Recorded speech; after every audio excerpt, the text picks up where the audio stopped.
Hello everyone, my name's Mimi from Charity Digital. You'll probably know me more than well now. It is lovely to have you all with us today. For those of you who are joining us who are regulars, welcome back. And for those of you who are joining us for the first time, hopefully it's your first of many Charity Digital webinars. Ever since lockdown started, we have always been working from home. So do bear with us. If we do lose us at any point, we will try and come back to you as soon as possible. We did a little test beforehand and we did lose Chris at one point, but hopefully all will be okay now.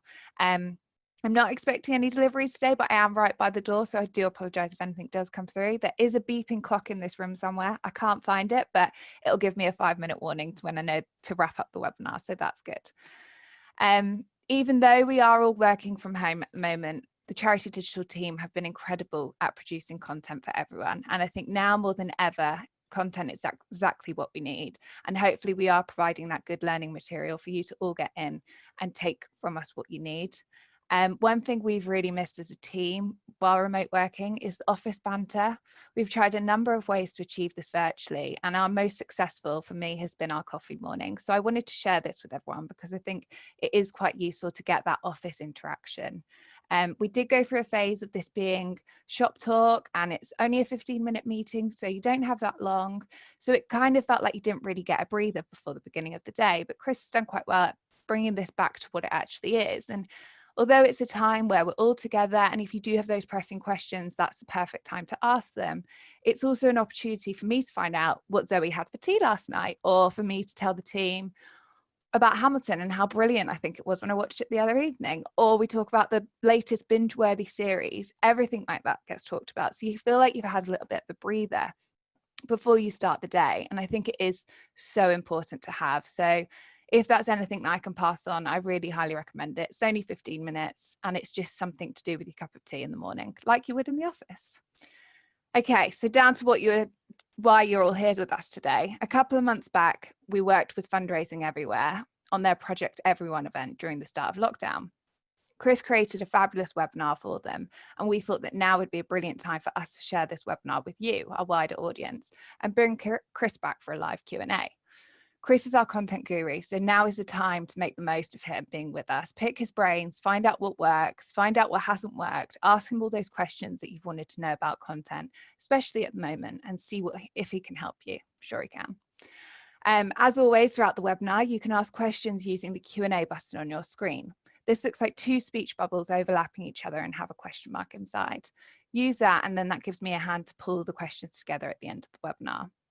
Alongside this, you can share your experiences with content, anything that's worked for you, maybe we haven't touched on, or anything that's maybe not gone quite right, so we can learn from it.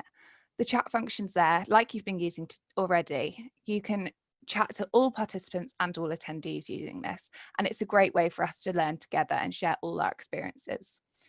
Okay, that's enough from me. Without further ado, Chris, over to you.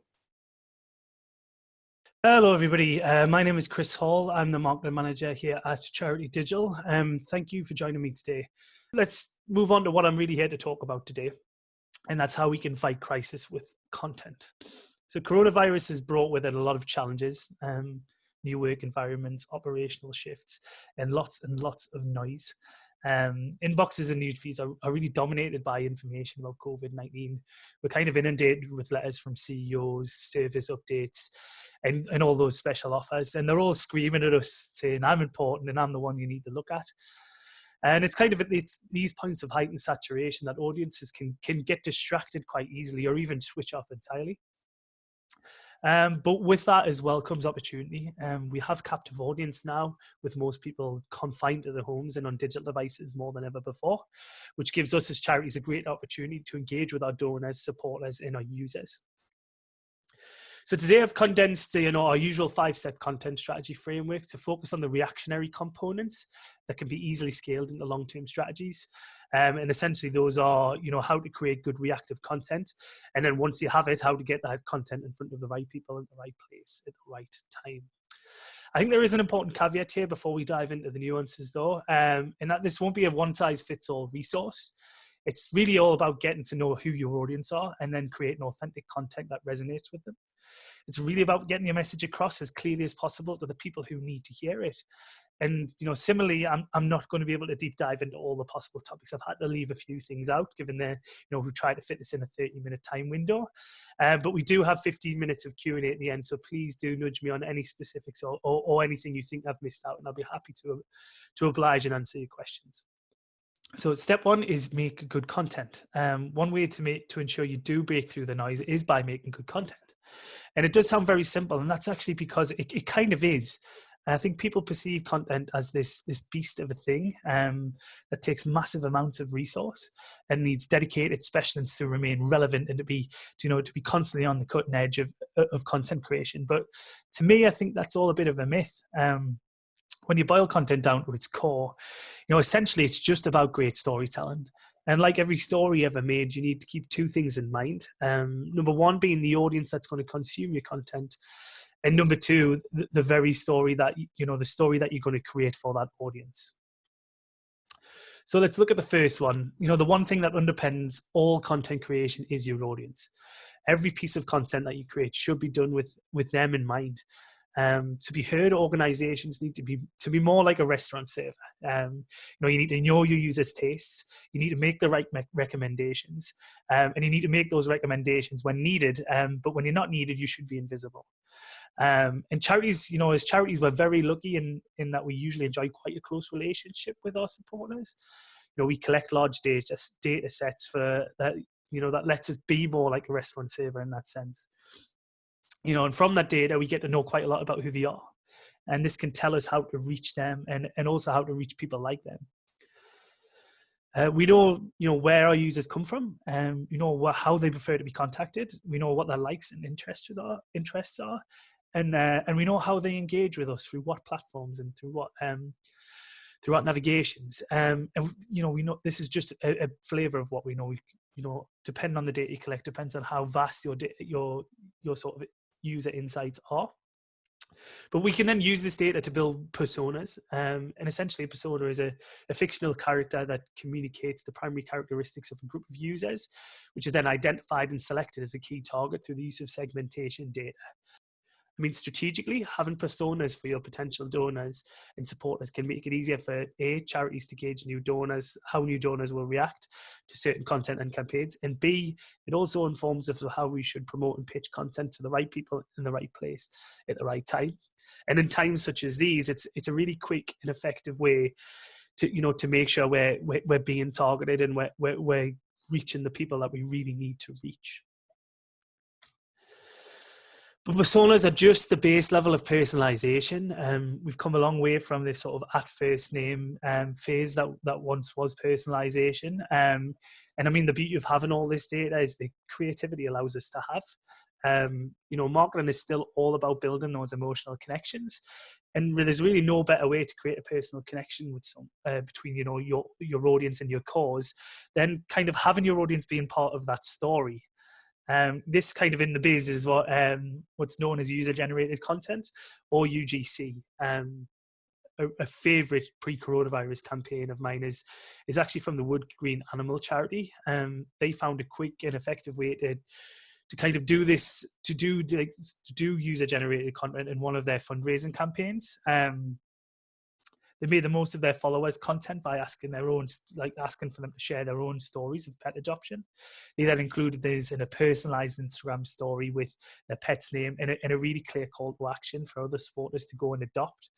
It was a super interactive campaign that celebrated supporters and then encouraged other supporters and followers of their Instagram account to go and follow suit.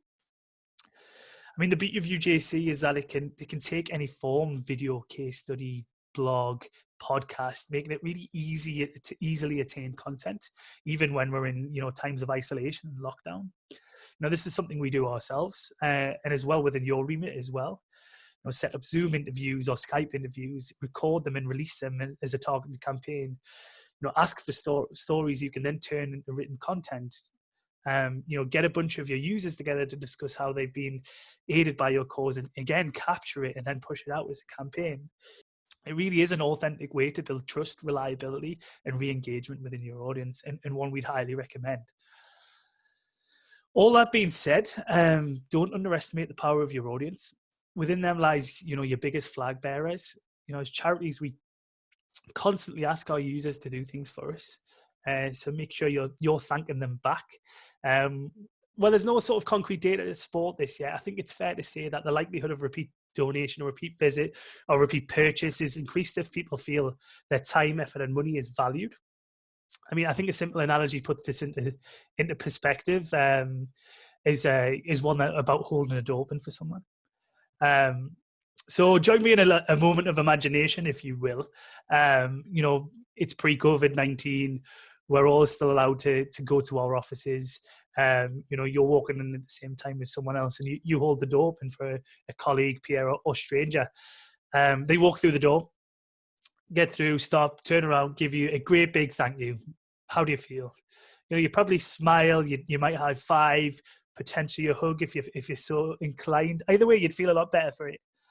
On the flip side, you hold the door open for a stranger, peer, colleague. They walk straight through the door, and this time don't stop. They don't do so much as acknowledge your existence. And how do you feel now? Well, if you're anything like me, you'd probably be a bit cheesed off, and would either, the next time it came to happen, you'd either do it with limited effort, or you actually wouldn't bother doing it at all. So how do you think this donor or supporter feels when they receive no response when they engage with you, or, they contact you about a story, they get involved with a video, or, they even donate and give money to your charity? I mean, rectifying this can be something as small as setting up a quick thank you email, or a simple text with a donation update, or, a thank you that can help your organization stand out above everybody else and make your donor, your supporter feel much more part of the journey and much more likely to repeat. Blood.co.uk are amazing at this, and I cite them regularly. While, yes, a different type of donation, they do send thank you texts after each donation session. And then they go on to take you on this journey where they update you of the specific hospital that your blood has been sent to, before then asking you to book your next session, and then you push back into the funnel. It's a really involved and dare I say, personal experience to it, and one that resonates really highly, and certainly with me as a donor and supporter. I mean, altruistic reciprocity can be a quick win way to build on donor loyalty, essentially. Charities can look at their biggest fans for help more than others at times like these, and, not just for donations, but for content as well. And I'm pretty sure they'll be willing to do it. But what is important to remember is to make sure that they're a part of it and they're thanked for their time and effort. So now we have our audience front of mind. How do we create good reactionary content? And I've got 3 key tips for this. And my first tip is to decide on your message. I'd like to start with a brief exercise, just quickly, in as brief and concise a way as possible. So what is the message you want to get across to people? What is your mission? What do you want people to know? Jot these down quickly, pop them in the chat. This is the core message that you want to get across to your audience. Everything else you do, all the content that you create, should be in service to this. You don't want to lose sight of this, and any content that's not in service to this, even if it's really glossy and exciting, it's just not going to be that effective for you. Truly, this is actually your litmus test through this process. And if you're unsure, if you find yourself that you couldn't come up with anything, then going through this process is actually going to help you, and it does give you a starting point and gives you somewhere to build from. Tip number 2 is be brave. With the current saturated environment, what you've done previously might just not cut it anymore. And similarly, you might not have bothered with content previously because it is this big scary beast. Well, now's the time. I mean, the truth is that we're all content creators in this attention economy. Whether we like it or not, if you have a smartphone, you're pretty much qualified for a role in content, whether that's in front of the screen or behind it. But the first step is just to simply give it a go. And my third and final tip is to kind of forget what you've been told by the experts. We're constantly told that we as humans don't have very good attention spans. They're no longer than 5 seconds. But that to me is simply not true. And I think I can prove it to you with one quick exercise. So with a quick show of hands or quick, yes or no's in the chat section, who here has watched any James Cameron or Martin Scorsese film in one sitting? They're usually 3 to 4 hours long. Who here read Sapiens or any Harry Potter book from cover to cover in a week? Who here watched all 10 episodes of Making a Murderer in one night? I know I definitely did. And who here has listened to, the hour-long episodes of the Serial podcast, like back to back? I mean, okay, I'll stop now, but, I think my point is quite clear, is that, we as consumers, we're creatures of binge, and we just love good content. And as creators, we should never really be constrained by time or format. I mean, what matters most is the content, and that's always where your focus should be. It would be on the content itself. You create good content, the rest will take care of itself. So with those 3 tips in mind, here are some content types that can help you break through the COVID-19 noise barriers. First up, website and blogs. I mean, unless you're great at sort of creating viral content, and by the way, this should kind of never be the goal of content creation, blog build up followings over time. But one way to elevate them above others is to make them interactive. Quizzes and polls are a great place to start. WWF Social Media held quiz was a new way for them to engage with supporters for their very first virtual Earth Hour a couple of weeks ago. They released one testing question per minute to test how well individuals know their wildlife facts. The quiz was set up on their actual Facebook page with clear links and pushbacks to visit adoption pages. I mean, this could have been something that is easily replicated or hosted within an article, blog, or website with the automatic social share buttons and links to learn more about the cause. For us as sort of digital leaders looking to stimulate audiences intellectually while asking supporters to take part in support our cause, interactive online content can be a really fun way to engage and motivate as well. Next up, I mean, I know I've certainly been enjoying them, but COVID-19 has certainly brought with it its wash of memes. With many brands and organizations enjoying increased engagement, presence, and attention from adding a bit of humor to their content, essentially. Those of you who aren't afraid of cracking a joke can create moments of really light-hearted relief for your audience by creating or even sharing memes. With the change of topic, it's often a good way to engage supporters in a time of a bit of information overload. So memes can add that sort of light-hearted relief that we all need every now and again. Additionally, with now pretty much everybody online, a surefire way to have your content stand out in a crowd is to be SEO focused. You can kickstart this by focusing on what your readers would want to read. From there, you'll be able to define, what your keywords are. These keywords can then be threaded into your content, into your page title, heading, body text, URL, meta tags, file pages, image tags, anchor links, you name it, all to help you climb the Google rankings. By focusing on this keyword in this sort of search first strategy and building search into digital content, websites and your blog pages, you'll find that you quickly move up towards the first page of Google and Google search, making, what you do, your cause, your content, making it much more discoverable to new and existing users. Arguably the most important piece of content on this list is video. Video is no longer the next big thing. It's well and truly here, it's the norm. Social platforms are constantly investing in improving their video capabilities because it's proven to drive higher engagement and retention from audiences. And I think now is a better time than ever to have a crack at it, test and check how you want to create good video content. We're closer to the things that make us creators, our phones, than ever before, all of which have good quality cameras on them. We're spending our days on meeting platforms like Zoom, Skype, and Teams, all of which have the function to record. With that in mind, here's a few ways you can use videos. You can use them to vlog. So vlogging essentially is turning your blogs into video content. That provides more ways to digest information, and more ways to get the stories you're trying to tell out there, and multiple touch points essentially. We've already mentioned UGC and how your user donor case studies and interviews are a great way to reach new audiences with deep personalization. And webinars are also great educational tools to drive deeper engagement with your existing audience. It's good ideas of this is like maybe you have a report you've just released, or you could convene a panel to discuss its findings. Maybe you want to show the impact of your latest fundraising campaign or your coronavirus fundraising campaign. Have your CEO or fundraising director, or both, essentially present on how your audience helped you achieve all these amazing things. You can also use video to advertise your campaigns and other activities that I've already mentioned on this list. Short, powerful, personalized messages can really drive people to your campaigns and other content. I stumbled across Hourglass when I was through Twitter earlier today, and saw they'd recently launched a series of We Are Hourglass videos that involved staff and service users to really tell their audience how important they are at a time like now, and how important they are now more than ever. And from a quick glance on Twitter, you can see that campaign has sort of garnered over 25,000 views already. Lastly, live events, video capability, video and live streaming gives you the capability to turn your events virtual. You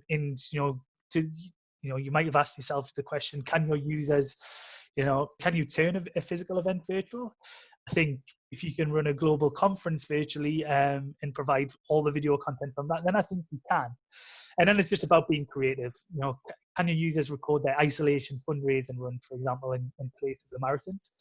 Or can you even host like a virtual quiz?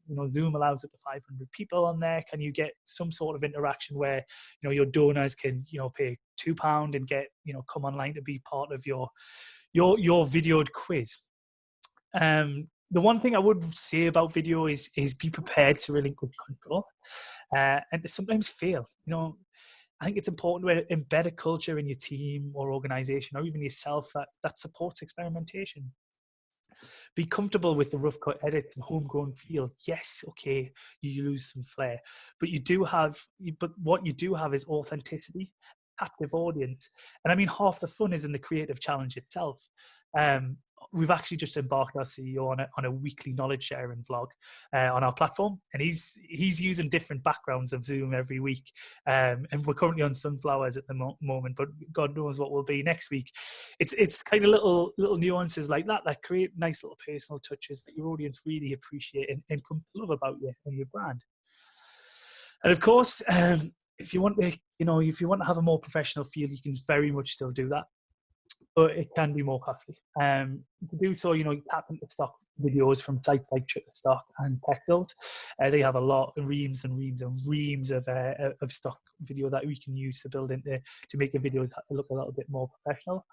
And you can also use freelancer markets like Fiverr, and stuff like animation and whiteboard videos are, great paid for way of creating relevant video content at the minute as well.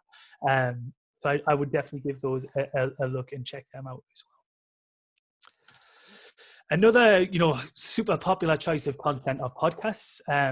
Now, I've been part of panels before where, speakers have told charities to stay away from podcasts, and you can probably tell from my demeanour, I'm usually inclined to agree, and here's two reasons why. First one, they're usually not worth it unless you can get great sound quality, which means a recording studio, which means more time required by guests and contributors for travel and whatnot. However, with nobody commuting, you can sacrifice on sound quality a little bit because you don't have to compete with train noises. This means that you can record on platforms like Zoom, Skype, Teams, and such, which also means you require less commitment from guests and contributors because it just takes less time. So it has become a lot easier, and we record weekly podcasts, like I said, and from our experience, we find it takes a lot less time and effort to create our podcast while the content is still really powerful. Second reason I tend to push charities away from podcasts is because I don't think they're always relevant for charities, and that's usually because it's not a tool to be used to reach your audiences, and as charities, you've generally got regular donors under wraps, but what you really want to do is reach those people you haven't reached yet, and podcasts aren't great for that. It's generally a content form that creates deeper engagement with existing audiences. However, as we kind of alluded to previously, and with its focus on core user and UGC, now is probably a good time to release some podcasts to interact with that core user base. Podcasts are a very good way to leverage that network and to get them to do more for your organization. So encourage that network to donate more and bring them into your creation process, so they can celebrate themselves and celebrate with you, and you can get them to engage and act. more specifically in a time where it's harder to reach new people. Getting started with pods is quite simple. You can get Audio Boom membership for $9.99 a month.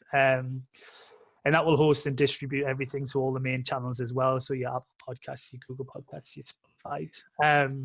Once you've got that down, you can then start thinking about your flow. The flow should be mission and brand orientated. Essentially decides how you're going to talk about certain things, and should focus on, how do you want to be perceived? Do you want to be authentic, personable, professional, or scripted? You want to run a panel style, interview process, a documentary, or like a solo radio DJ show? Do you want to be segmented or just have one long discussion? The opportunities are boundless essentially, and what I would recommend is choose a model that fits you and fits your organization, and then go ahead and create it. I guarantee it'll not be right the first time. The flow will generally help inform your content, but as usual, what's more important here is the content itself. Essentially, you can be used in, podcasts can be used in many of the same ways as videos, but being purely audio led allows for that ease of creation, and it's very consumption friendly. Podcasts can be listened to while people are on their daily run, that hour they're allowed out the house, or the daily dog walk, or even for tasks, for sort of housework tasks like making dinner, cleaning, that sort of thing. And content-wise, you've got plenty of choice. You can create really high-level, informative, user-centric stories, a lot like videos. Informative discussions with fundraising teams, or even sitting down with users to kind of future scope how things will change for your charity, and how they will interact, how they will change how they interact with your charity after coronavirus. Once created, then you've got your core user persona to target the promos to. And see what feedback you get from them, and then iterate. Like I said, it's highly unlikely you're going to get it right first time, but use their feedback to mold and shape your program as you go along. Speaking from experience, pods are truly trial and error, and they do need constant changing on that road to perfection. Something that you might never achieve, by the way. But always remember to drive people to subscribe, as that's what the subscription and the ratings are what drive you up on the podcast pages. And always offer an easy way for users to contact you, maybe set up a dedicated podcast email or use your Twitter feed. So we've now ran through all this content. You've got reams and reams of content. It's coming out the rafters. Now you have it. The next question is, what do you do with it? But again, the most important questions here are, where are my audience, and how can I reach new audiences? So email is often the most rewarding outreach tool in a marketer's arsenal, especially when looking to reach existing users. But it's often the most saturated in times like now. So the key to winning at email is not to be spammy, it's to be engaging and be relevant. Here are some of our simple but effective tips to stand out above the crowd. Be targeted. Don't mass market or whole databases. Use your personas to create specific segments based on interest. This will boost your open rates and will really help you avoid being spammy. Be personal. Use the dynamic functions within your email, the first name, location, and so on. And marry these to your message and your voice and your tone. The essence of your content will be what drive people to engage with you. So really focus on that personalization and in-message element within your emails. Be original as well. Don't be like, everybody else. Use humor, emojis, or something else that's pertinent to who you are as an organization to make your email stand out in an inbox. And build this into your brand to make for a more inclusive email experience. As we've kind of mentioned already, test and test some more. Subject lines and content both. A/B test everything. Our general recommendations are, 5 different subject lines for each email, and then test also your content within them. The length, the variety of your content. Does it perform better with images in it or without images? Does it perform better with long form or short form text? All this will help you create more engaging emails as you push forward. And be iterative, of course. Learn from the metrics at your disposal. We have a lot of data from the emails we send out. And once you have that, constantly adapt to what those metrics are telling you. A poor open rate means bad subject lines, and a poor click-through rate means, you need to double check your content and mess around and play and test with that a little bit more. onto the ever-growing beast that is social media. Social is a great way to speak to a number of different audiences, and if applicable, it may be good to use all. But essentially, your audience should dictate what platform you use and how you should use it. For example, you might solicit more philanthropic donations with a more professional tone on LinkedIn. You might take a more direct tone for one-off donations on Twitter, or even a more millennial tone a more millennial focused and authentic nature on the likes of Instagram and TikTok, where the younger audiences are. And then there's YouTube. Video needs promoting, and there's no better place than YouTube. Create playlists and content groups based on topics or form. Embed these into sites, blogs, and and social, and then share them with the core users for feedback. Add insightful questions to encourage comments in the comment sections, and always remember to add clear CTH to descriptions. That'll encourage engagement and help achieve your campaign goals. I mean, all this stuff on social is being done to death, which is why I don't kind of want to dwell too much on it. But the truth is, you only really see what works best, and when you kind of get out there and have a go. Test and iterate is kind of the three words of the session at the minute, to be honest. And I'm sure it's etched in your brain by now. But like I said, the key point is to start posting and start learning. Groups and stories are also like new ways of engaging audiences on social. For the few of you who are still, have still got great engagement on Facebook, I applaud you. Well done. That's great. But Facebook algorithms are making it, increasingly hard to reach new followers. But this has opened up a new avenue for community building.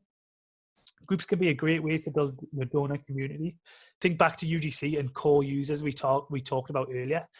Inviting them or event attendees to your group gives you a constant active audience of your biggest fans that you can constantly reach out to, engage, and ask them for help. But don't forget to thank them and provide something in return.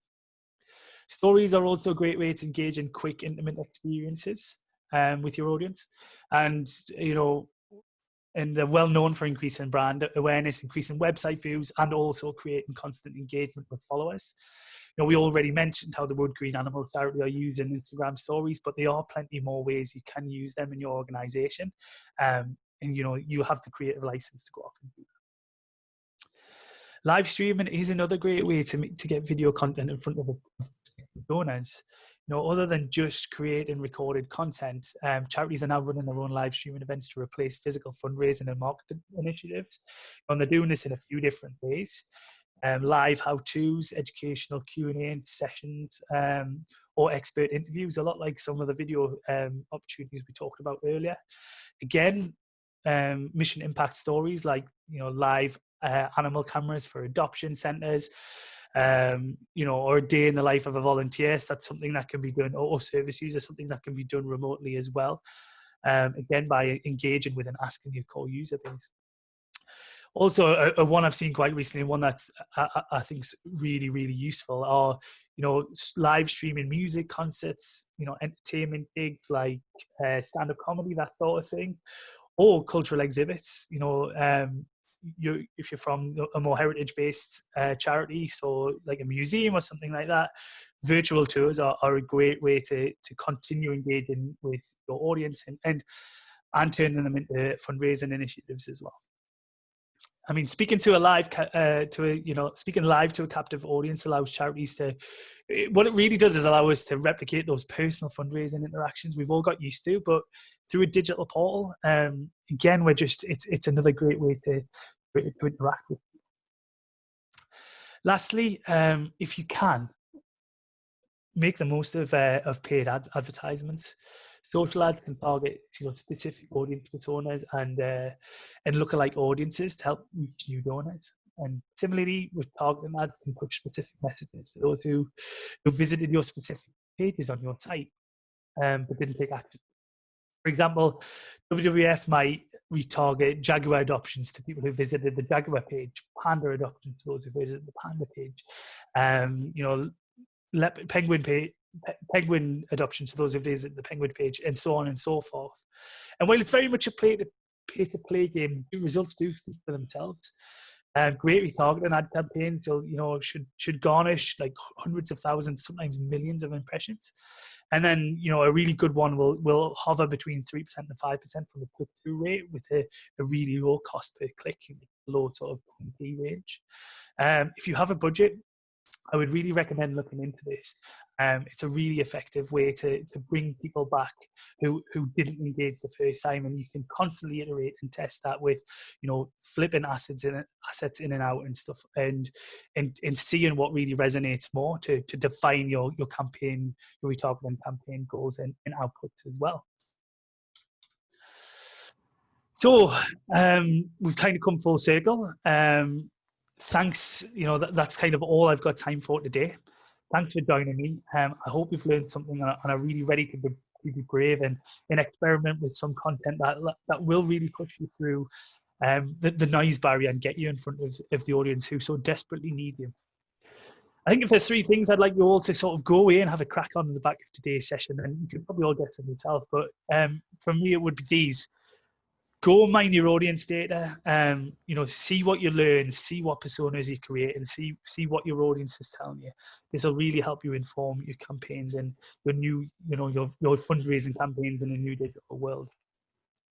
We'll make a video, be it as sort of B-rated as it is. Go make one, decide on the content, make sure it's really, really high level, really relevant. That's all I want. Really relevant, a bit of a tongue twister, and then push it out. Go give it a try. What is it? I'd really be interested to know what you decided to settle on and what was all about and what results it drove. And then the third one, as we talked about core users. It's core users in UGC a lot. It's involve your users in a piece of content. Did it resonate more with your audience? How did your users like being involved? I want to know all these things, and do feel free, please, to let me know how you got on. As part of our COVID-19 response to Charity Digital, we are running a campaign where we're asking for charities to share their stories with us. I'd love to hear how you got on with some of this content. With some of these new content initiatives. So if you would like to reach out and share your story, please feel free to do so. My email's on the screen there, and you can always follow me on LinkedIn. But yes, thank you very much again. I hope you enjoy the rest of the day. I believe we're over some questions now. Brilliant, and we are. But now we're going to get the real life Chris. There he is in the studio. Hello from the other side. I feel a bit like Adele today. It's weird, isn't it? I'm normally on the other side. I've been trying not to speak throughout this whole thing. It's been quite interesting, but we haven't done continuity very well, have we? But no, we've ruined the whole illusion. You were not wearing a checkered shirt just now. yeah. Oops. We'll put that down to a learn. Our audience will forgive us. It's okay. But we have got some brilliant questions in already, so I do want to start asking those. But if anyone else has any, just pop them in using the Q&A button on your screen, and that way I can group them all together and make sure I don't miss anything. I'm going to start off straight away though with Catherine from Target Ovarian Cancer. They're supporting women with diagnosis of ovarian cancer and their family and friends. She's keen to hear what your tips are on how to initially engage people in new, interesting and useful content that can start discussions while being aware of the sensitive and difficult topics that they're going to face with those conversations.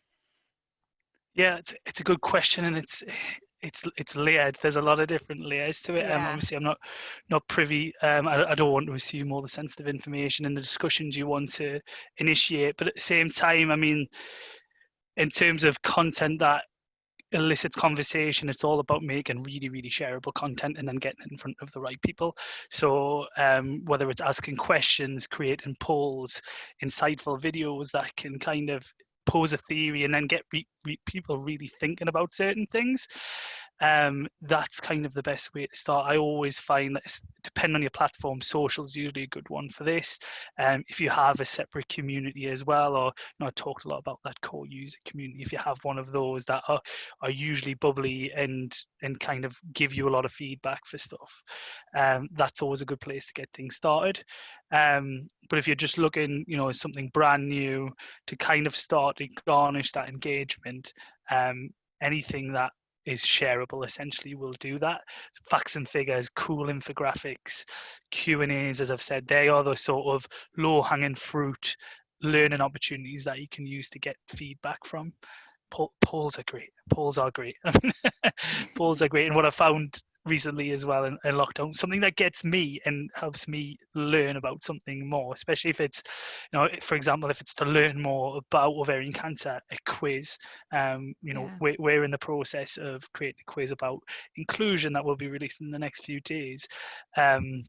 And we kind of used a test of this in an event we ran last week, and I got some great feedback, and that was just kind of, I'm learning, I'm engaging, and then I'll go away and talk to somebody else about it. So that's kind of, I'd start there and then use those to take you on. And also that it's okay that you don't know the answer.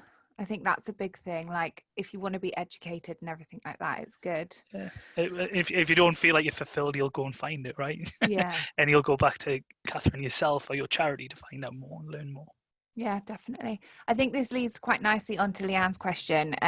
Obviously we talk a lot about knowing our audience, but she wants to know how have you gone about doing that? So she's got names and addresses, contact details on CRM, but how do we go about learning more about our audience? Yeah, it's the £1 million question, Leanne. But it isn't as daunting as you think it is, and it's all about setting the right data sets in place. So, if I assume you're registered with Charity Digital, a nice easy one for us is we ask you what you're interested in, for example, and that doesn't always carry over to every charity. You've got to find your own way. It depends on what you want to know about them, essentially. But we started with interest, so tell us what you're interested in, and then we'll start creating content. This alliteration always gets me. I struggled with that one at the end of the video, didn't I? Creating content. Where was I going? That's personalized. Yeah, that's always more tailored to the audience, and then you learn, right? You create the content, you push it out. It might not work, but then that won't work, and then you try something else. And sort of, if you can get in a platform, if you can, or an automation service that can learn all this stuff and start building funnels in the sense that I sent a personalized email, that one worked, but that one didn't. Then you start to learn, okay, that person's interested in A, B, C, really didn't like D, but we got them back in at C, then they liked E and F, but really didn't like G, for example. That's kind of the best way to get yourself started. Yeah, definitely. And I think what we've done as well, we've tested a lot. So like with finding the right webinar time and stuff like that, we've listened to what our audience like you say, using the feedback form as well, because it helps so much. Ask them. Yeah, that is the best. That is critical advice. I mean, as much as you can learn from data, I think what lockdown has done now, and I talk about this quite a lot, is it's brought charities and donors and supporters and even users much closer together. There's been that big opportunity to have conversations, and they're really important conversations. We're fundraising in new ways now.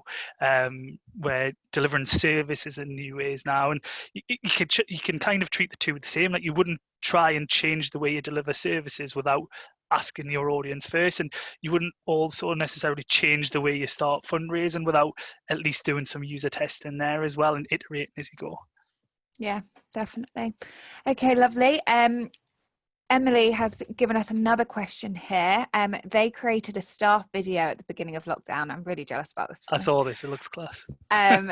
Of their team singing along to Fleetwood Mac's Don't Stop. It proved hugely successful with our audience. They seem to love seeing the personal aspect and relatable side of our charity. Is it okay to repost this video, or should it be something that's only shared once? Yes, 1,000 times yes, of course. It's great. It is, if it's a high engaged piece of content, it's something that you should be using over and over and again. First of all, Fleetwood Mac, one of my all-time favorite bands. I'm going to have to dig this video up and try and find it somewhere. Absolutely love it. But it's, this is the sort of thing that Throwback Thursday and Fallback Friday, all that sort of stuff was invented for. And while those hashtags have sort of died out, the nature of repurposing content still exists. The minute you have that in your arsenal for the next time, and we do this with a lot of our content as well. And when a great example of us using it is, when something happens from a security point of view, there's a really big data breach somewhere. So that's when we take a lot of our existing and really highly engaged cybersecurity content, and we repurpose that because it's a time when people are looking to learn and engage. Again, there might be I don't know the context in which a video was created for, but there'll be another time when that's hyper relevant, and that's when you wheel it back out and start the process all over again. Yeah, definitely. I think it links quite nicely with Catherine's question as well. She said, what do we find works best, live video or pre-recorded on social media? And I think you've kind of just answered it there. It's both, isn't it? It's kind of, live content's always great, but it doesn't one doesn't devalue the other. I think live content is great for those core users who are always active on your Facebook page. They'll get the notification, they might even be subscribed to your notification, so that'll alert them and they'll come rushing in, especially if you've got a large amount of followers. Recorded content can be used in more of a way to build that following if you're looking to grow your audience at the same time. But I wouldn't do one over the other. It's both. Yeah, completely agree. Kind of like how we've done today. We knew that this is a time where everyone needs it. I mean, might as well call it out. You're not on the right shirt. It's an example. I know continuity. Sort of a massive F on continuity, but it's a good point to both questions, right? It's kind of like this was something we recorded back in April, and this still stands today, although there's a couple of things have evolved and things are changing, but for the most part it's still really, really relevant and will remain relevant for a little bit. So it's kind of a sort of a living example, if you will. Okay, let's go on to social media. So we've got a question here from Bulu who's saying, please can we suggest ways that they can grow or promote their social media pages? Yeah, so basic sort of follower generation, social media sort of growth from the ground up.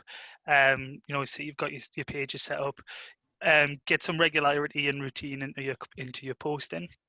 And there's lots of different sort of theories on when's the best time, how often you should post out there, but you really need to find out, pick one,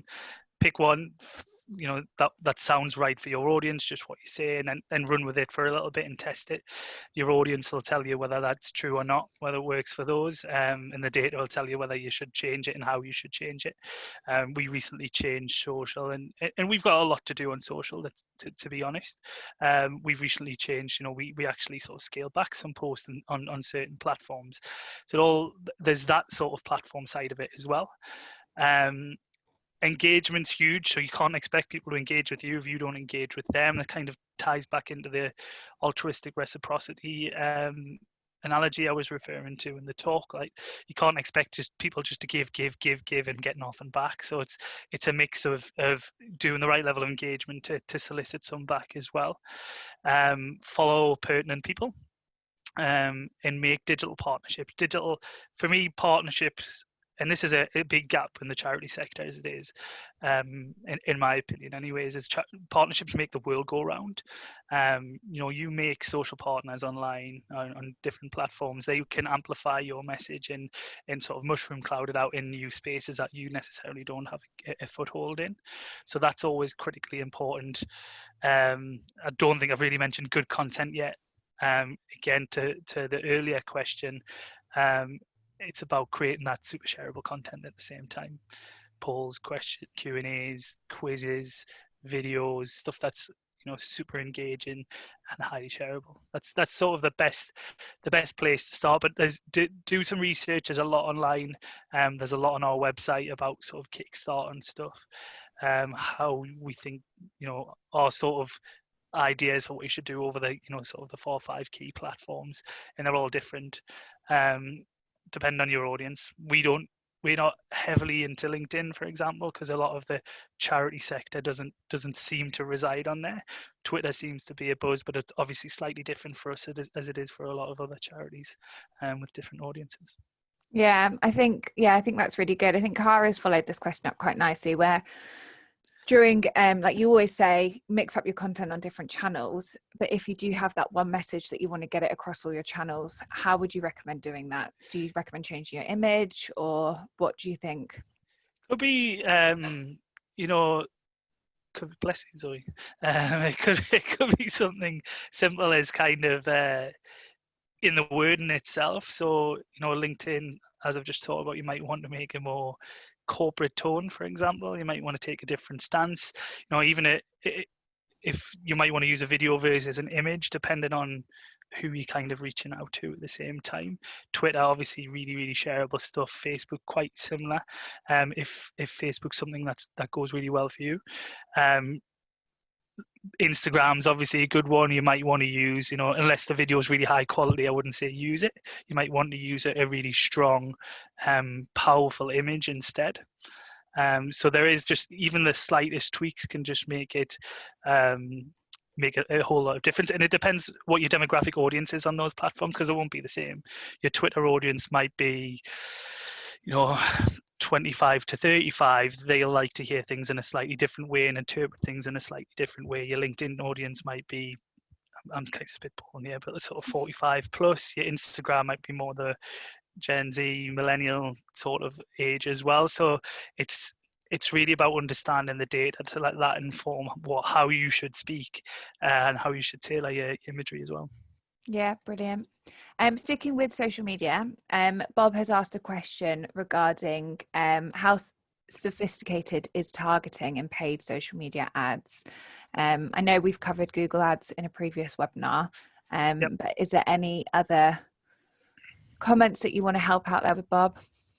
Yeah, first of all, say we've obviously took a hiatus recently on Facebook with advertising, given their stance on hate speech. But Facebook is a really good tool to use, and you can get really sophisticated with the targeting. For example, you can geolocate it. So if you want to target a specific event where a potential lot of people can be, you can target that area.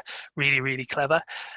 If you want to target lookalike audiences to those who visit your website, you can do that as well and create almost mirror images that'll go into Facebook and go out into the Facebook universe and find similar people. We tend to avoid LinkedIn advertising, but that's for us. But that doesn't say, again, it depends. If you're someone who's looking for corporate fundraisers, I'd totally say to go for LinkedIn. And we haven't done much with Twitter advertising, to be honest, because we tend to use that for a lot of our organic search. A great thing to use is we really like our retargeting ads, so through Google in Google keyword search, again depending on what your goals are and what you're wanting to achieve and which audiences you want to reach. They can be really powerful tools. I think I made the analogy of WWF in the talk there about I have inside information. Yeah, so they do a lot of retargeting, and this isn't this is quite common knowledge. So you go and you look at the leopard page. For the audience, Chris's fiance works in WWF, so that's why he gets the inside scoop. get the lowdown. If you're looking at a leopard or a penguin, you then tend to see in a couple of days' time or almost immediately after, you'll get adopt a leopard or adopt a penguin. That's can be really powerful tools as well, again using your audience data. Lovely. Okay, so I've got a question here from Sarah.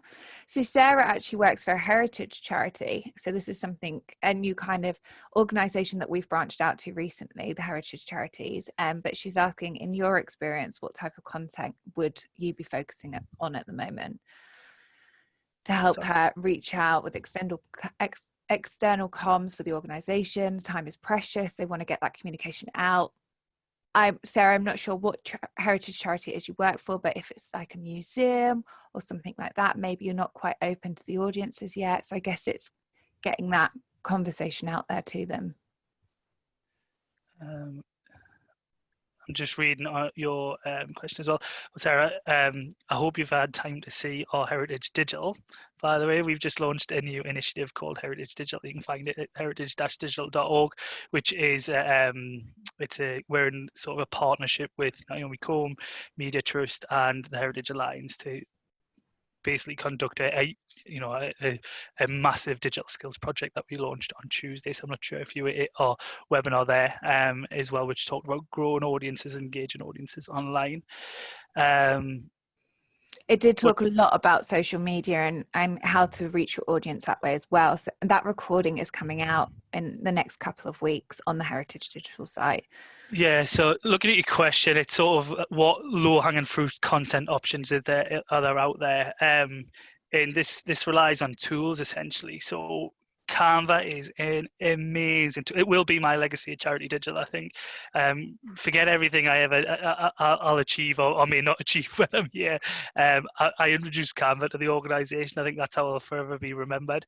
And that's just a really quick way to create really powerful imagery. Imagery with some good web blog content. I'm not sure what information you're getting back from your donors, or that's all what information you want to put out, but articles are quick wins, powerful imagery are quick wins. A little bit more tricky to do video, but saying that you've got a phone in your hand, so it's about getting out there and giving things a try, recording something, being a bit creative, and involve your audience.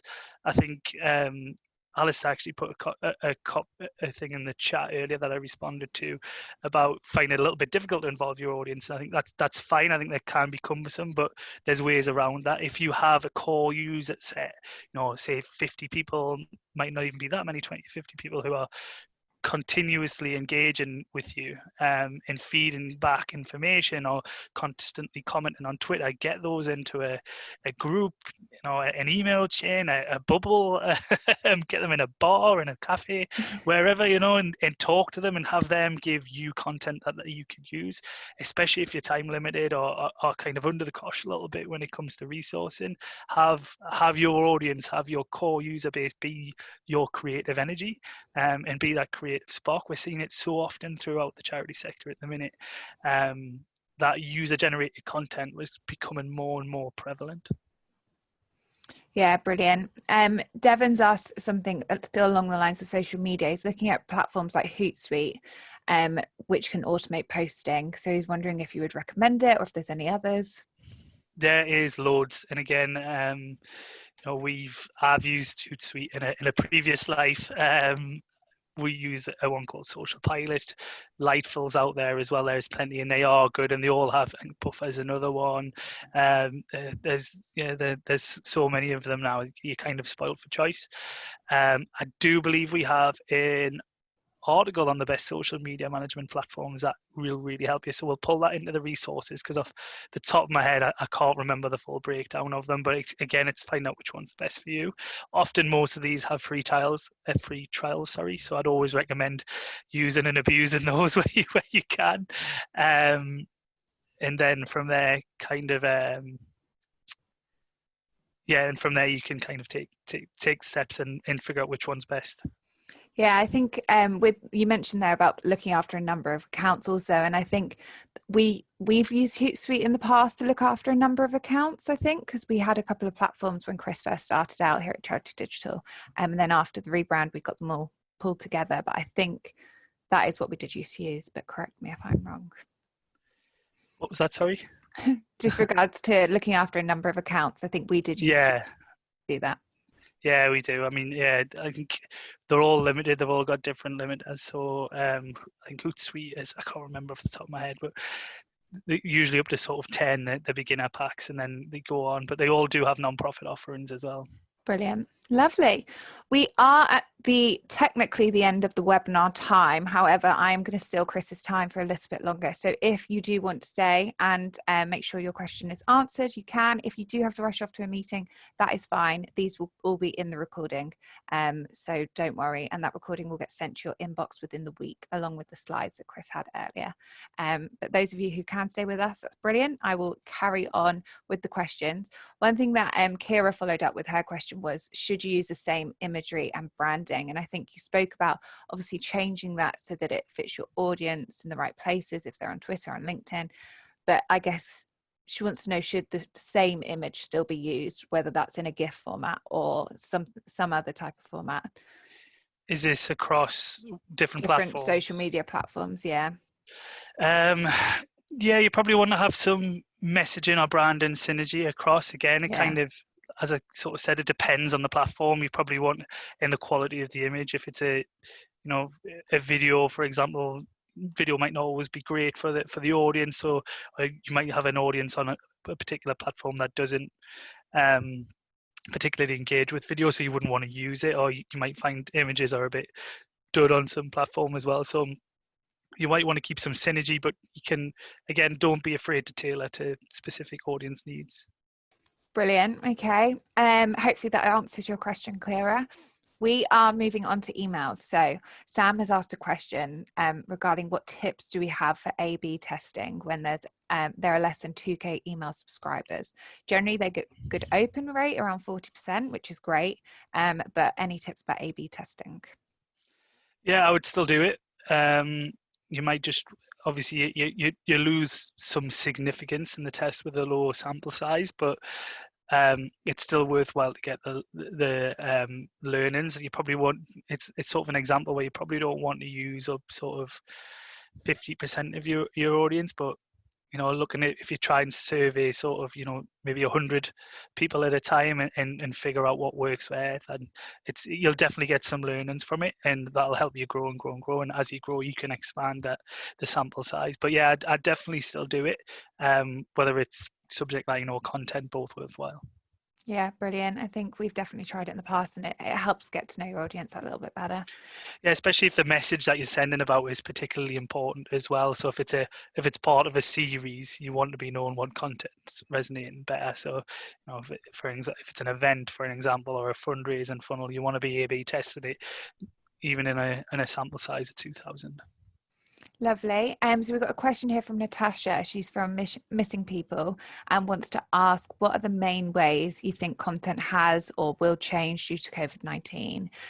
Any trends that we are aware of? Are we currently reshaping our approach and interest? Anything along those lines, really?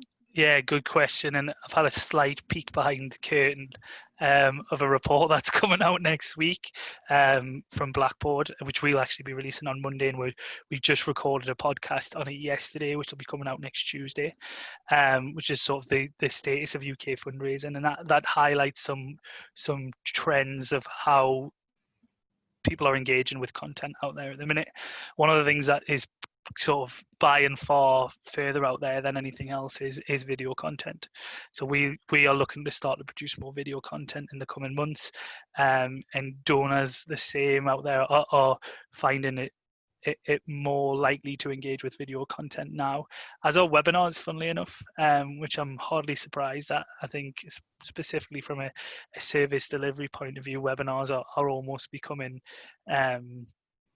paramount, aren't they, to help charities deliver the services. I think one of the interesting things that was mentioned yesterday, and I don't want to give too much of it because I want you to listen to the podcast, but is that going forward, all the changes that it'll never go back to normal, but it won't stay as it is right now. At the same time, I think we'll end up in some sort of strange, bizarre, happy medium where we've got a merge of delivering what we can in person, but finding out that that the online virtual model still works well as well. And it's going to be a super iterative process. I mean, we've done all our events online now, but we still like the idea of physical conferences and stuff like that, right? So it's about finding that balance, and again, being dictated by your audience. They are key. As I said, there's two things that go to this, but it was always audience first, and it's having the data and the data capture in place that can help you stay on top of those trends and let them dictate when stuff becomes obsolete, right? You'll know from your data when, all right, it's time to stop talking about COVID now and it's time to start talking about something else, or it's time definitely something we notice. Exactly. Or it's time to, this campaign's dwindled out, it's maybe time to start something fresh, to put it more in a sort of donor facing perspective. Yeah, brilliant. And this links nicely with Oliver's question. In a crisis situation, you might have to change your messaging over the course of a couple of days. How would you suggest moving at pace, ensuring you're still meeting audience needs, but also trialing new messaging? Sorry. Yeah, I mean, what we've seen work well, and some of the best sort of messaging examples in a crisis is honesty and transparency. It goes back to the authentic angle of it. I'm not sure we always give the donors the biggest credit in that sense. That, that again, to refer back, I'm trying not to give away so much of this report going out next week. There's some really interesting stuff in that. It's not that long to wait. I know, yeah. It's really good. That sort of suggests how many people haven't sort of talk to their audience or solicit audience feedback about fundraising appeals throughout the whole 3-4 months that we've been going through now. But yeah, be authentic, be real, and I think Charity Comms actually did a really good piece on this as well, about sort of it's all about holding your hands and be like, look, we're all in this together. We're in this boat that we don't really know what direction it's pointing. We're gonna have to try some new stuff out. It might not all work, but bear with us, stick with us. All the time our goal is still this, our mission is still this. Tie everything back to what you're trying to do. But be real. There's some stuff in the chat about how personalization, the Fleetwood Mac video, it's all about being personal and real, and completing donor journeys as well, and never forgetting about the audience. I talk about blood donation until I'm kind of blue in the face, because it's one thing I just love it. I love feeling a part. They've even took it one step further now, and it's like, it's not just went to this hospital, it's helped this person, and it just makes it feel all warm and fuzzy inside, doesn't it? It's that's really lovely. nice. That is really lovely. Catherine's asking a really good question here. She's asking for advice for creating engaging content when you don't have a lot of time. So you've got that crisis, you've got limited time to produce it, but you want to get that message out and you want it to be engaging. Obviously video content is great, but she's right, it's very resource heavy. Yeah. So what kind of can we do there? Yeah, if I don't know if you have budget or anything like that, there's always ways you can outsource it if that's a potential option. I mentioned some freelancer platforms that are always really helpful. The likes of Fiverr, and there's a few others as well that I will dig out. I just can't remember off the top of my head. Fiverr's one I use quite frequently. And if you're also looking for sort of, they do everything, sorry, by the way. They'll do creative blog writing, they'll do video animation for you, they'll do interesting graphics, infographics, they'll help design big reports. With a clear brief, they turn things around really quickly, and depending on your budget, you can have things in a day, 5 days. And it's called Fiverr aptly because everything starts at £5. That's good. Didn't know that. Yeah. Oh, it used to be everything starts at £5. So if you've got some time and a bit of planning, you can do that. Other ways is obviously, and we've mentioned them already. User-generated content, always great if you've got that core user already in existence, core user base already in existence. Partners can always help out. Freelance writers can always help out as well. It is harder to do when you're a bit bootstrapped, but there are sort of ways and means to get around it. Unique tools. Adobe's just released some sort of easy to use creative tools as well. We've got a webinar about that in a few weeks' time, as well as Canva that I've already mentioned. So there's ways that can help you, and there's ways that can help the organization. In that sense, I've kind of tried to break that down in two. And that expands across everything, all types of content. Yeah, and I think with videos, they do seem quite daunting to start with. I tend to edit our videos here at Charity Digital, and when I first started it, honestly, there was a couple of tears, I'm not gonna lie. But now it's taken me a while, but I definitely dedicate less time to it because I've got faster at that process. This was before Adobe released these great tools that they're now going to tell us all about. So honestly, on the 30th of July, that's our next webinar coming up, they're going to be talking about Rush and how to use it. It's the beginning of Premiere Pro, so the video editing tool. So it'll give you that hand to get into that space that you want to with videos. I'm definitely going to watch it, so you guys should too. Sarah's asked, during your webinar, you mentioned that blog content should not be your content goal. She's asking, what should it be instead? Obviously, we've spoken a lot about videos. Is that? It was, what I said was going viral should not be your content goal.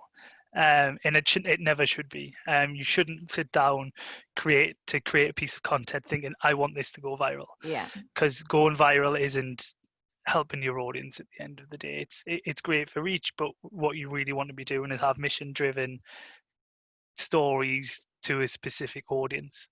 Blog content should absolutely be part of the content goal. Like, content for us, it's not just one, it's not an article, it's not a blog, it's not a quiz, it's all encompassing of everything, and it's how they sing to a lot of different things. So again, it all ties it, it's all different catchments, it's all different touch points. So we know, persona ABC enjoys video, persona DEF enjoys, infographics, factual natured stuff. And you go on podcasts, I talked about podcasts being primarily for reach, for deeper engagement and not for reach. And that stands true in the usual environment. But I think now, you can push it further out there now, and you kind of break molds, kind of all these rules and stuff that have been sort of wrongly imposed on content as well don't necessarily stand, and that's kind of where I was going with the Netflix podcast analogy. It's about just creating good content. That's kind of what it always boils down to, and content comes in many different ways, shapes, sizes. Yeah, definitely. Alex has asked a good question here. With a small number of followers, around 2,500, live streams often have very low engagement for the time required. What content would you suggest that can be reused or will have longevity? Live streams isn't something we've yet had a go at. Yeah, and that's specifically because it might just not be the right content for the audience. You might find better to put more of an evergreen video on there that can maybe be pinned to a page for something for a while that people can see regularly. Pinning works great for that on the likes of Twitter and stuff like that. We tend to stay away from the live streaming because we like this scenario better. We like more webinars and more, we have our process for that, so we kind of stick to that. It's something we will probably venture out into the not too distant future once we get video properly rolled out. But yeah, try something different and see what works. You might want a more static video than something more dynamic and like is only fleeting, for example, and see how that fares. Yeah, definitely. Simon's asked a question here. I haven't personally heard of this, but I wonder if you have, Chris. Have you guys experimented with or had any experience interacting with communities on Discord? I haven't, but now I'm interested in what yeah, it is. I'm I've not heard intrigued. that. So let me go and so sorry I can't answer that, Simon, but you've got one over on us there. Brilliant. We'll take that one offline and add it to the resources for you. So Kate and Tanya are intrigued by your quizzes recommendation. Yes. They both want to run online quizzes. Kate doesn't have enough time right now to do a personalized one, so wondered if it'd be worth using something like a virtual quiz fundraiser and finding one that way. And Tanya's asking for resources and ideas, so very similar. Yeah, so quizzes can happen in many different shapes and sizes. You can actually embed them in your content. So using something like SurveyMonkey or Typeform, they both have quiz functionalities. I'm sure Google Forms and all in all manners of other things do as well. Those are the two we use and are familiar with here. That way, if you write a lot of blogs, you can embed it in there and have people just take them live and get involved that way. There is obviously the more video driven live side of it as well, where you can kind of do what we've all been kind of doing with family for a long time and host quiz nights. I've seen it done live on YouTube, I've seen it done live on Facebook, I've seen it done in sort of secure meetings like on Zoom and in a webinar style like this as well. So there's loads of different ways you could do it. What I would say is make them theme based. So it's all right to have generic pub quizzes, but some really good ones I've seen done in the past is ways that resonate with audiences. So could you do a tech quiz, for example, which would a digital tech quiz that would ask questions, when did the first iPhone get released, that sort of thing. That's all quite interesting, or things that resonate with your audience and can it's not only fun and engaging, but takes them on a little bit of a learning journey as well, and make sure you're getting something out of it. Yeah, brilliant. I think we're all going to be quiz masters at the end of this. Yeah, I'm going straight to mastermind. Lovely. Sarah has asked a question here, which is a great one. Can you recommend any tools to help make our content more inclusive? Yeah, we're going to be doing a lot more content about this in the coming weeks. Something that resonates quite close to us. the first place I'd start for any web content is the website content accessibility guidelines 2.0. They were just released in 2018. Quick search for that will bring it up, and they'll give you some really good guidelines to follow to make sure your website is up to scratch from an accessibility point of view and an inclusion point of view. Other than that, you know, if you're going to do any sort of recording, make sure there are captions available. Sorry, the word eluded me there. Closed captions available, and you can use software like rev.com for that, which you'll create a transcript and then burn your captions onto your video for you. If you do sort of any sort of audio content, make sure the transcript's available for people to follow it as well. So there's a lot of just quick wins there. I mean, there's a whole other area of questions that we need to delve into that we are looking to at the minute, from the likes of, you know, removing unconscious bias from content as well, which is something, you know, we need to be mindful of as well as we go forward. But those are the surfaces that we're just starting to scratch. So keep an eye on what we'll be doing over the next few months. Yeah, definitely. It's something that we want to make sure we're looking into lots. Just to correct Chris so that he doesn't get told off after this, Rev doesn't actually burn in the subtitles for you. It gives you a subtitle file, and then you've got your video file, and you can burn those in together on Rush or Premiere Pro. And you can come to our next webinar to find out how. You can tell I'm the one who doesn't do it. Yeah. So Penelope's got the last question here, which kind of is a nice wrap for us. I mean, I don't know if you do have any further recommendations, Chris, but for the inexpensive free video training. Yeah, I think Adobe's going to be a good one to start with next week. In 2 weeks' time. The week's just rolling to one. Yeah, I think Adobe will be a good place to start with. I think they're going to be talking about Rush, as Mimi said, as well as they have Spark as well, which is their sort of easy win video platform. And also Canva. Like, Canva's just started this video side of it as well, so go and have a play around on there. And there's loads of good sort of YouTube videos and videos on the net to kind of get yourself started. And just sort of have a play, do a little bit of reading about what makes good video. The beauty of where we are at the minute, the beauty of where we are in sort of the environment at the minute is that you can just start doing things and testing and learning. There's a lot more forgiveness than what that used to be, that it has to be super clean and shiny and all this stuff. People are used to seeing floating heads and Zoom recordings now, so give that a whirl and just see what happens. I think we started that with Jonathan's videos a few weeks ago, and have kind of iterated from there. And see how that's been. So it's just, get your own little quirks to it, have a go, and sometimes the best learning is what you learn yourself. Yeah, I think what kind of I did to start off was make sure you don't go into Rush or Premiere Pro without footage already. My flatmate was talking about this yesterday with someone. It's always good to practice with some actual content. So when you are watching that YouTube video, you can play with some content. It doesn't matter if it goes wrong. You can video your room, something like that, but just so that you've got something to start you off. I think that's always quite handy. Yeah, and Sarah mentioned iMovie as well. I first learned about video and how to edit video in iMovie. It is very, very intuitive if you're a Mac user, but I often find we're in the minority is Mac people. Yeah, I can't get my head around Mac at all. Well, brilliant. That is a great place to end the webinar. Thank you to those people who did stay with us. It was an extra long one, but we just had so many questions, which is what we love. As we've already mentioned, what coming up next is we've got the Blackboard podcast. It's coming out Tuesday. And then on the 30th of July, we have our Adobe webinar. So add those dates to your diary, get onto the site and sign up to those. That is a wrap from us. Another webinar day done. That is our 39th webinar in a year and a half, which I think is pretty impressive. Yeah. Wowza. But we couldn't have done it without you. So please do fill out the feedback form that you will receive tomorrow. This will come into your inbox from Zoom, from us, just asking for a quick survey, just so that we can find out if you liked it, what don't you like, and all of that, so we can make these better every time. But that's all from us. Thank you so much. Thanks, everybody.